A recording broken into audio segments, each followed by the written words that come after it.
This is Beyond the Resume, the podcast that brings you the stories, advice, and insights behind some of the most successful people in real estate. Beyond the Resume is brought to you by Jackson Lucas Executive Search, the industry leader in human capital solutions. Here is Chris Papa. Well, Matt Wassel, welcome to the podcast. Thanks for coming on. Thank you, Chris. Pleasure being here. Good to see you. Where are you located today?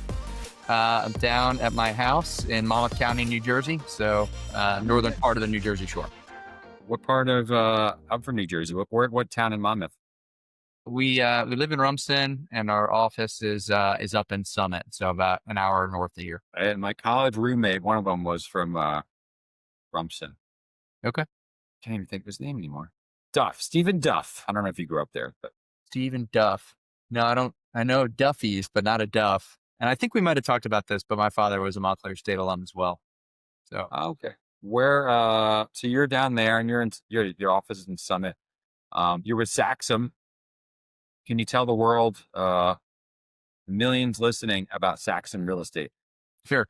So we're a privately held investment development firm focused on three main verticals. Over the last few years, we've become probably the most active cold storage and food and beverage processing developer in the country.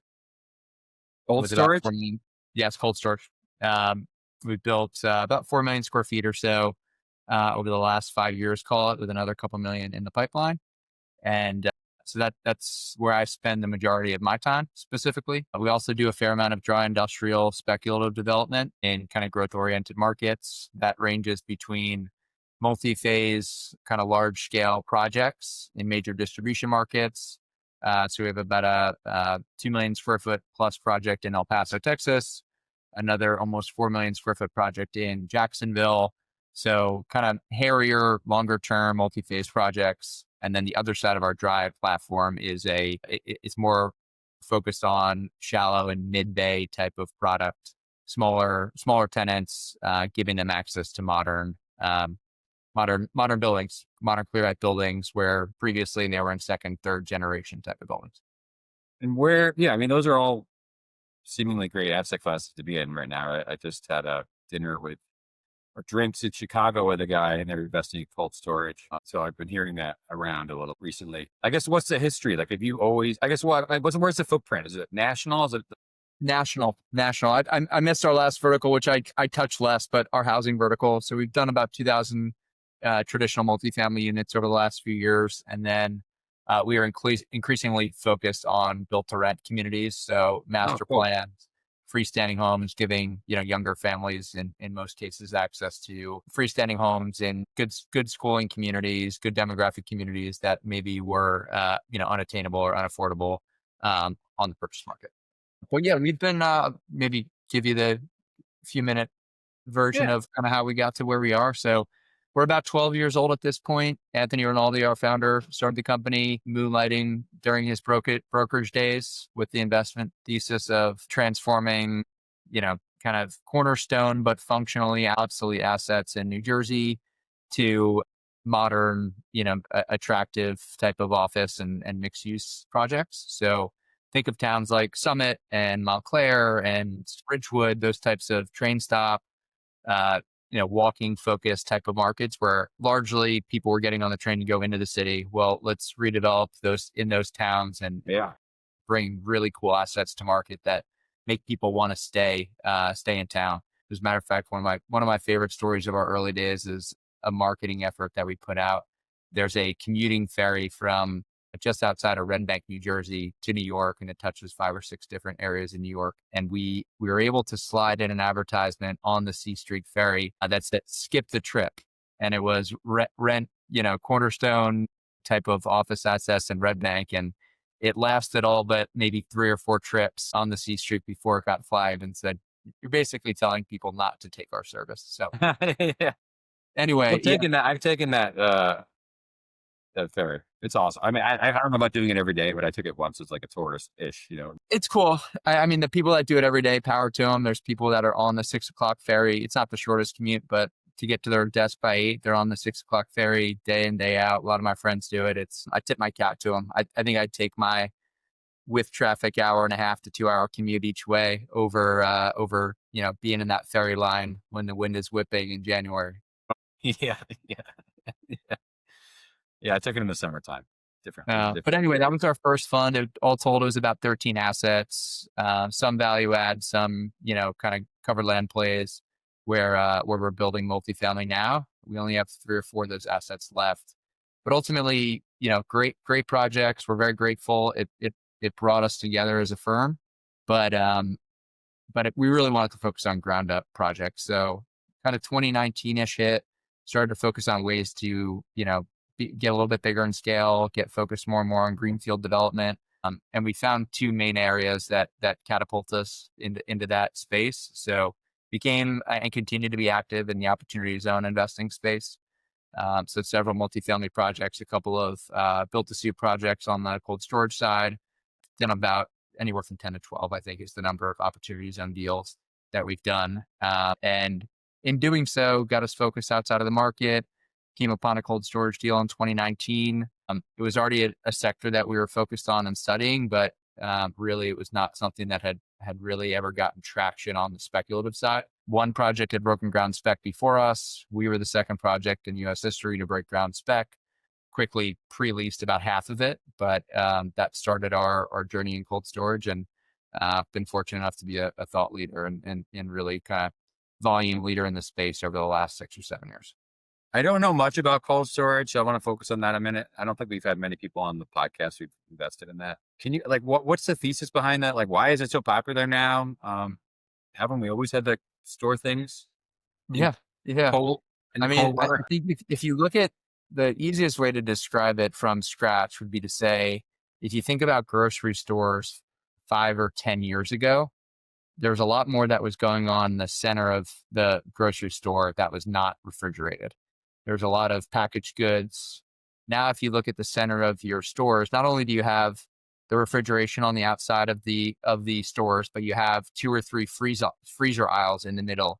And that's really a signal of a push towards fresh food. So the misnomer on fresh food is that it comes never frozen. So it's just not practical to eat everything fresh off the farm. So most of what we eat, take seafood for example, has been frozen before. So it's really just a modernization of the food supply chains. It kind of really interesting timing for us to be raising capital for our first cold deal in Q1 of 2020, which we all know what was happening in the world at that point. The people that we were talking to on the other side of the phone were going to empty grocery stores and seeing the pretty fragmented and problematic supply chain that existed in our food ecosystem. So really, it's been a push towards modernizing a functionally obsolete supply chain and just feeding the insatiable desire for people to eat fresher and cleaner, candidly. Wow, I did not know that was the reason. So you gotta study all this stuff. You take for granted the food that gets on your plate, but often it's been in 3 or 4 different 3PL warehouses, temperature control type of warehouses. Next time you're on the highway and you see a big 18-wheeler, if there's a refrigeration pack between the trailer and the 53-footer, that means it's a refrigerated trailer. So you start to look at all these things, and you stop taking for granted the food that's put on the plate at the end of the day. All industry, right? That's pretty cool. And so tell me about you. You're focused on leasing, right? Because this portfolio. Yeah. So I oversee leasing across our portfolio with a particular. You have to learn a lot of asset classes.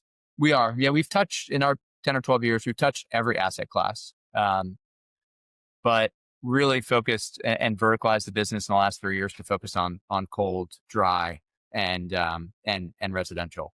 So I oversee all of our leasing. I focus predominantly on our commercial side. So when we're building, spec dry warehouses, it's helping our acquisitions team underwrite the deal, make sure that we're kind of understanding of where the demand will come from, i.e. where our tenants will come from, making sure that our underwriting is correct, make sure that we're working with our construction development teams to build the right building with the right sort of TI packages, the right sort of base building deliverables so that we compete favorably and compare to other buildings that will be delivered around the same time.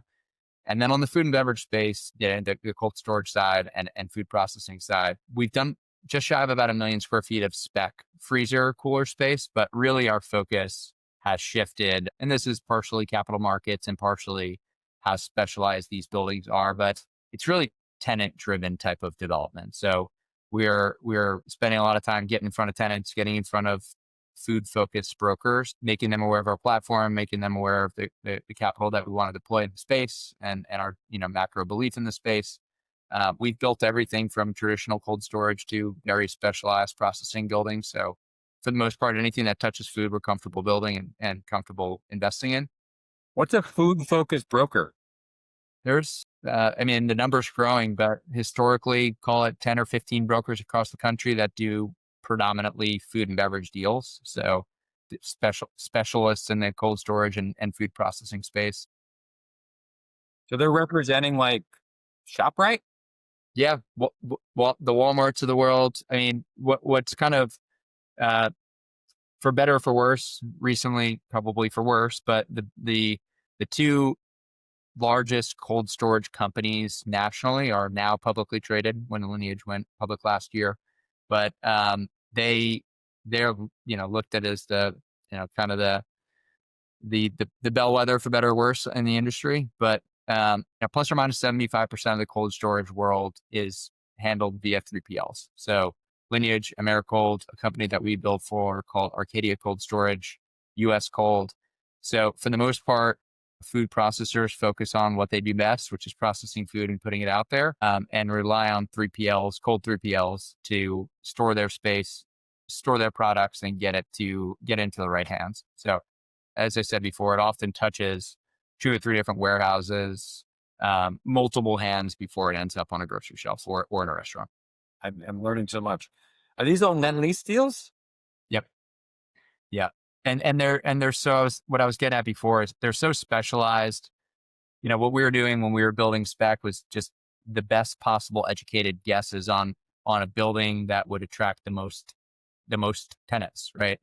But as capital markets became a little bit more tumultuous, as we started to gain momentum in the space, it just became more intuitive to go right to the tenants and their brokers in some circumstances, make them aware of our process, and ultimately just build directly for tenants. So, at this point, 100% of our pipeline in the food space is tenant-driven pipeline, nothing speculative, but we've built spec, we've had success doing it, but it's just obviously more risk averse and I think ultimately better for the tenant to get exactly what they want. Let's talk about Matt. Let's talk about young Matt. Young man growing up in, I assume, New Jersey. Did you dream of working in cold storage and leasing? I wouldn't say cold storage. My father was in real estate development and brokerage over his career, wearing a lot of different hats. So real estate's always something that was interesting to me. I grew up in New Jersey, although his job brought us all over. I lived in Dallas for a while, Virginia for a while, ultimately spent most of my time in New Jersey. Went to college in Vermont, a small liberal arts college, and studied psychology and Spanish because there was not, I guess economics would be the most relevant to what I do now, but that wasn't really much interest to me at that time. But yeah, spent 4 years in Middlebury, had a great time there. Was fortunate enough to play football and baseball there. Most of my best friends to this day were former teammates of mine from Middlebury, and then got out of school and didn't exactly know what I wanted to do. Most of my network, it is a relationship driven business as most are, but most of my network was real estate focused. So I was pretty methodical about trying to find the right fit. I think particularly in brokerage, which is probably the easiest way to get into the business early on. So much of the fit and your ability to succeed is predicated on who you work with, less about where you work, less about the asset class that you're focusing on. So was fortunate enough to land at CBRE and ultimately land on a team with 2 senior brokers, one of whom continues to be one of my closest friends to this day, and a continued mentor, Jeremy Neuer, who took me under his wing, took a chance on me, looked at a young broker a little bit differently than the rest of the industry. A lot of the industry will throw a phone book or, whatever business development tools at a young kid and say, get us meetings, get us in front of people. When the reality is those kids don't know what they're selling. So it's kind of the opposite of call, like, the legal world, where the young guys are doing the grunt work and the senior guys are developing the business and continuing to build a book. In real estate, it's the opposite. So Jeremy looked at it differently, to his credit. I think he took a lot of slack for it. He did not let me make a cold call for 6 months, which is very, very typical in the brokerage world, but showed me deal flow right away. I was shown buildings right away, working on proposals right away. So getting a lot of kind of real deal experience right away. And I think it catapulted my progress pretty significantly. So it was there. So you get to learn the product you were selling. No, and Jeremy and Joe gave me access to their client base as well. So I was working on high profile deals right away. Some of them silently on copy on emails and just kind of seeing how people talk, how they operate, listening silently on calls. And I'm just very grateful to have had that opportunity. But all told, was at CB for about 7 years. Jeremy went on to the capital markets world, and not that I was necessarily actively looking for something, but as is the case with all things, kind of right place, right time. Happened to be negotiating a deal on the other side of the table as a JLL broker. Was an investor in Saxum, and he introduced me to Anthony, our founder, and we had a cup of coffee a week later, and kind of the rest is history. That was early 2018, maybe late 2017. So you guys were, that seems like it's kind of like in their infancy, really early days. Yeah, I was the fourth or fifth guy in, and it was, we we're just trying to make it happen. Working out of a sublease of a general contracting company at the time, and focused on trying to raise money, trying to do work on these older buildings, bank buildings, cornerstone buildings in these downtowns that hadn't been touched in many cases for decades. So kind of, you never know what's behind a bank wall until you knock it down, and then you realize it's decades and decades, sometimes centuries of history. And so we did our best to restore those buildings. We're very fortunate to get some great rents and great tenants in those buildings, and have success as exiting them. But ultimately, it showed us pretty quickly that it wasn't the most sustainable model. It's not something that we could do for 30, 40 years and build a team the way we wanted to build it. They were slow prodding deals. And ultimately, again, I look at the Adamus Fund, which is our first fund, as it brought us together. It allowed us to do really well by our investors, many of whom continue to be our investors to this day. And it's really just a cornerstone part of our story. Was it fun early days, like building something? It was awesome. Yeah. Working at a Fortune 500 company like CB, there's something to the simplicity of not having to deal with any of the behind the scenes stuff. But then you get to a smaller company in startup mode, and you're involved in more day-to-day decisions about how the business is going to operate. How do we get our paychecks? How does our accounting work? These things that you take for granted working at a behemoth company.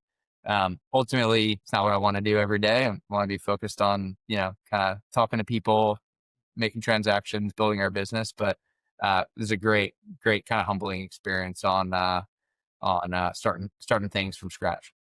What about so yeah, I guess let's go, talk back to your coming out of school. I guess what skill, like, I'm sure there's people listening to this podcast who, a lot of them are like wanting to like grow a career in real estate. So, what skill sets did you kind of, you said you're a psychology major, so I'm sure you didn't have a lot of financial skill set. At least I was a history major and I had no financial skill set. Yeah. So like, what did you come in and what did you learn, and what have you learned over the years that kind of helped your career grow? Like, I guess, technical side of it, and then also the soft skills. Sure.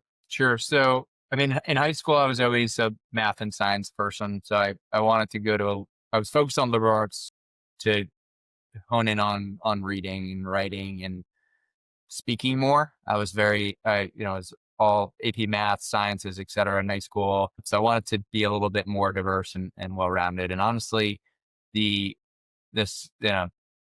is a school of 2,400 kids. Classes were 20 to 30 at the max people. So you're talking a lot, you're writing a lot, you're reading a lot. It was a nice kind of kick in the butt into, focusing on connecting with people and being a good listener, and all these things I think I use, more every single day than I probably would if I were an economics major, candidly. Wrote a couple of theses at school.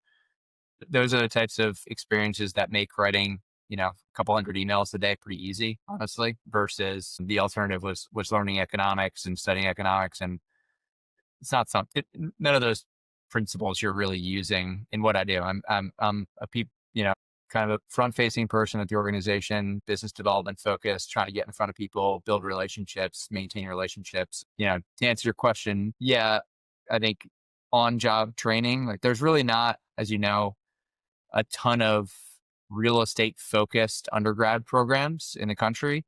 And even those that come from those programs with a straight face will probably tell you, I learned more in my first 2 months on the job than I did in my 4 years in undergrad. So I always tell people that are aspiring to get into real estate, don't be apologetic about not having tactical skills coming in. Everyone had to start somewhere, and it's just about showing tenacity, being a fast learner, taking it upon yourself to get smart in the industry. So I was talking to a young guy yesterday who's trying to break into the industry, and he's going to go take an argus class.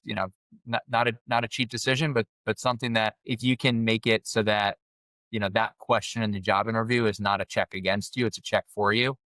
You're probably not going to prove that you have to show that that you can do argus on the job interview. Maybe some groups give a test, but for the most part, it's about creating the story and showing tenacity and showing a legitimate desire beyond the old adage of it's a tangible asset. I think that answer doesn't do it anymore as to why real estate versus economics. Showing initiative, showing that you want to do it, it goes a long way. So I mean, I don't spend a ton of time in a model. Candidly, that's not my skill set. I'm more focused on kind of transactions and the people side of it. But being especially at a smaller firm where you're not siloed into doing one thing, everyone at a group like Saxum is having access and exposure to every part of the business, which was really attractive to me. Getting out of brokerage, I was focused on leasing, multi-market leasing, and New Jersey focused leasing. At a certain point, I felt like I was doing the same deal over and over again. I felt like I was doing the same deal with different square footages and different rents at a certain point. And I think complacency is kind of where a career goes to die. So started to feel like I need to get out of my comfort zone, and I wanted to focus on a smaller group that would require me to do a lot of things outside of my comfort zone versus go to, for example, go to a big REIT and you're part of the leasing team. You're functionally going to be doing something very similar to what you're doing in brokerage. Versus right now we're about a 38 team. As I said, I came in, I was the fourth or fifth guy, and you're forced to do a little bit of everything, which is a fast way to become pretty diverse. Yeah, it sounds like fun. That's kind of, I love that going to a smaller. I'm an entrepreneurial machine. What's the trajectory with Saxum now? Like, you're going to focus on the cold storage, raise bigger funds, focus mainly on storage capacity? Yeah. So I'll start with the area that I touched least, but our build to rent platform has been on fire. We have a couple of young, hungry guys running that. Where are you doing those investments? We're constantly thinking about ways to find a niche and be experts in it. We're, for example, like going to build a 1 million square foot warehouse in New Jersey, our cost of capital will never be what Prologis is. So why try to compete in that space? Multifamily is incredibly competitive, especially in growth markets. So unless we're doing something niche-y or different, it's just, these deals are harder to put together. And it's already a hard environment to make transactions. Let's focus on something that we can be really good at and be a little bit different as we think about it. So built to rent, I think all the fundamentals are there. I think in the face of home affordability being a real challenge in our country, I think it's a really solid answer to it. And, it's not an overcrowded space yet. I think it's becoming more and more popular, obviously, but it's something that we've been focused on for the last, 3 or 4 years. The dry industrial space, the tough nut to crack is on the shallow and small bay side. As economies of scale and construction, you're building smaller projects and thus need higher rents. But we've done a really good job of kind of creating our widget, which is finding the right demographics, finding the right markets, finding the right opportunities, really getting ingrained to find the right land opportunities. And we have a number of projects that were either recently broken ground on or in the development phase that we're really excited we'll start kicking off. And then on the cold side, I mean, that's where I'm going to, selfishly for me, I'll be spending about 90% of my time on going forward as we get rid of some of the older legacy stuff that they're at the end of their horizon as an investment. And it's a space that we think there's endless growth. It got crowded there for a little bit when everyone saw the run up, started building spec. It got a little overbuilt, but I think we've really built the right team, the right skill sets, our ability to not just focus on the cold side, to be able to be experts in the processing side, I think is really an edge for us as well. And really very fortunate to we have an incredible team, really tenacious team, really diverse skill sets, a group that I think if you ask most people, they'd say, I hope this is the last job I ever have, which is an incredible barometer for a firm is everyone kind of buying into the vision. So yeah, more of the same, I guess, is the boring answer, Chris. But I really think we're in the first couple innings of our growth.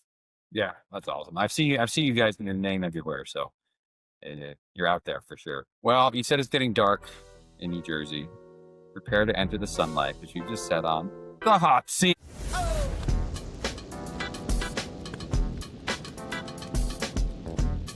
There we go. Here we go. I'm prepared.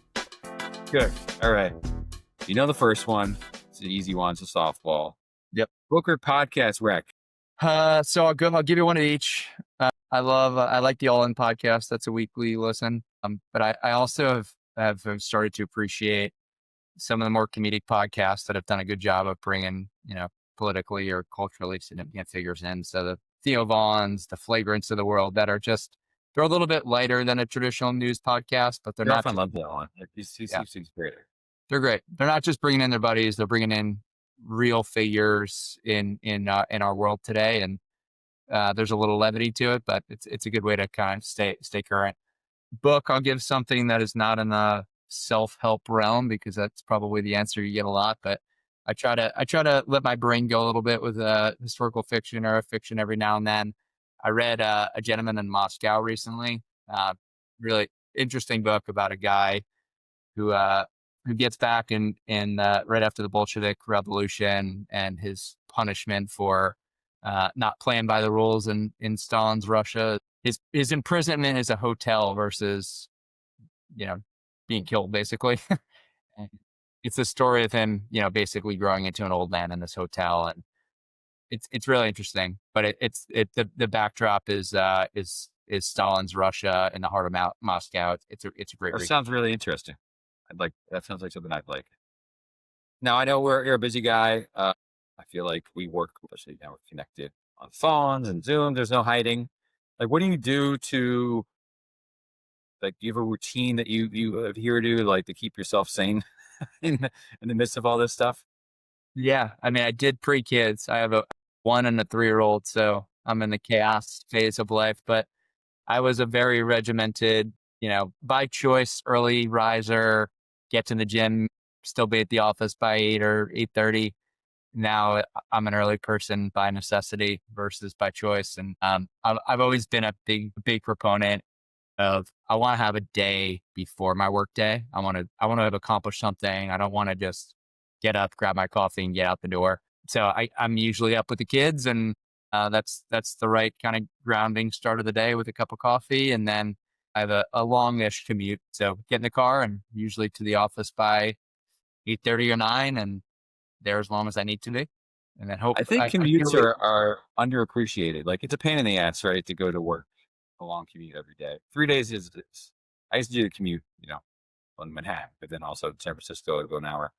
But there is, and we had somebody in the podcast the other day who spoke about her commute. She likes the commute because it gets her, there's like a break. There's this in that show that just came out where the guy goes into the building and he goes in the elevator and it's very severance, right? There's like a severance there, right? There's like a separation of a decompression chamber of going from you get home and it's like, oh, okay. Because if I'm working from home, and someone wants to talk to me, at the end of the workday, the first hour, I'm shot. I'm I can't concentrate on what they're saying. So I'm still thinking about everything, Yeah. I try to keep the perspective of Like if I'm lucky, I'm seeing my kids an hour in the morning and an hour at night during the week, during my commuting days. And if I can't figure out how to clear my mind for that hour on the hour plus on the way home, then shame on me. And Right. most of the time I'm taking a couple calls in the car, for the first hour or so, and then let us listen to some music or listen to a light podcast to just kind of clear my head. And then when I open that door, that's that that's the highlight of the day. Kids Yeah. run up to you. That's what you work so hard for. So if your mind's not right for that, then you're missing an opportunity. Yeah. I love that. I mean, you kind of mentioned this earlier, but what do you look for when you hire someone? I'm sure you guys are hiring a lot.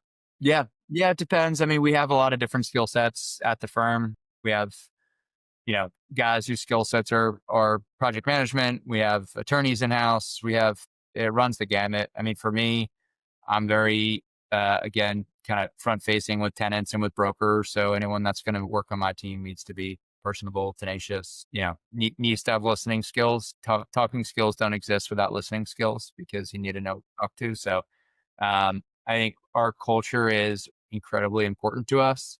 We spent a lot of time, getting the right people in the room. So our mantra on the hiring side is to hire really slow, which is much to the chagrin of some of our candidates who, have 8 or 9 conversations before getting an offer. But, a lot of people have been working really hard, rowing in the same direction, and to bring in the wrong skill set or the wrong cultural fit can be pretty detrimental.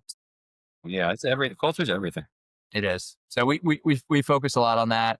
We try to be upfront with candidates from the beginning. Like you're not getting an offer next week. This is probably a long process. We want to meet in person. You're going to talk to all the principals of the firm. You're going to kind of go through a little bit of a gauntlet to make sure that you are who you say you are. And it's given us a lot more, I think, longevity in our talent, wanting to stay there, wanting to be aligned with the future of the firm. And as I said, it's yielded. I think most people in the room would say, hopefully I never have to leave this job. Hopefully I can just grow into something bigger and bigger at the firm. Awesome. You mentioned a few guys, I think from your previous roles who were as mentors. Like, yeah, I mean, obviously we don't do any of this alone. There's always help. I have a ton of help in my life. Yeah. Who have been your mentors throughout your career or life?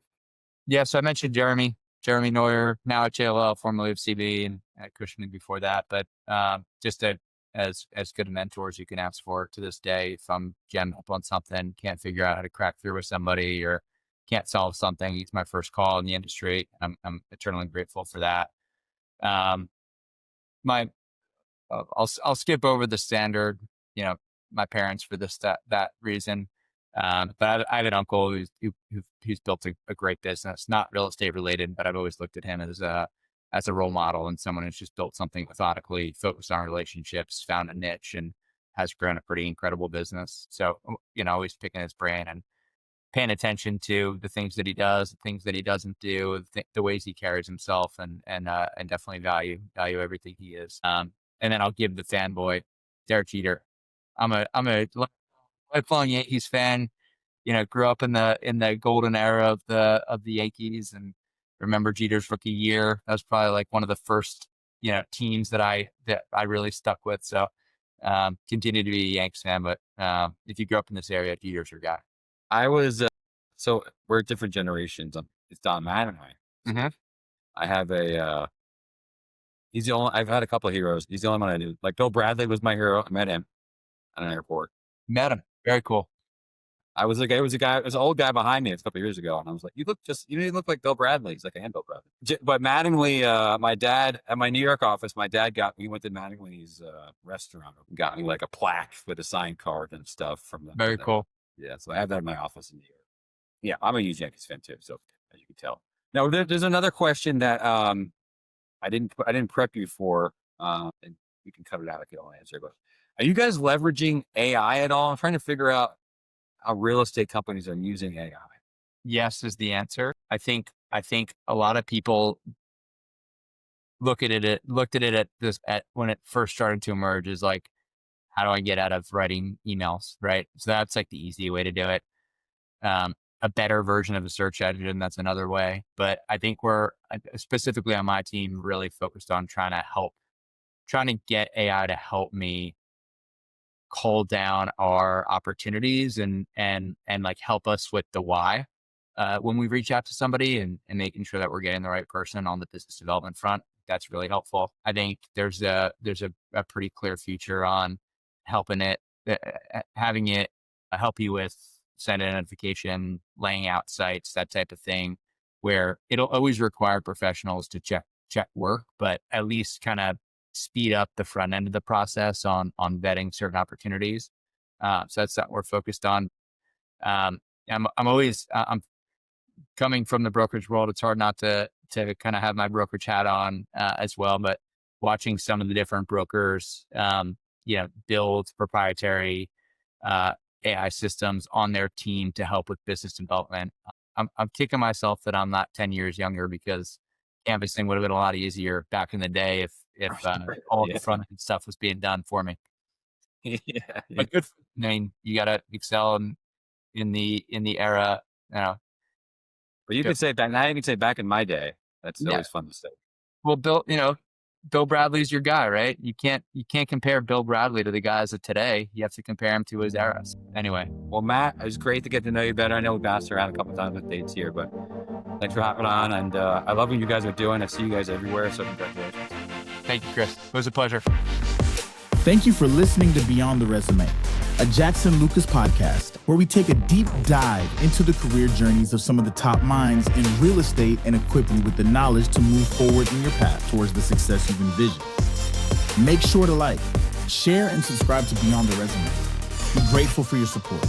All episodes of Beyond the Resume are brought to you by Jackson Lucas, building inclusive and diverse businesses through talent acquisition. Visit us at jacksonlucas.com.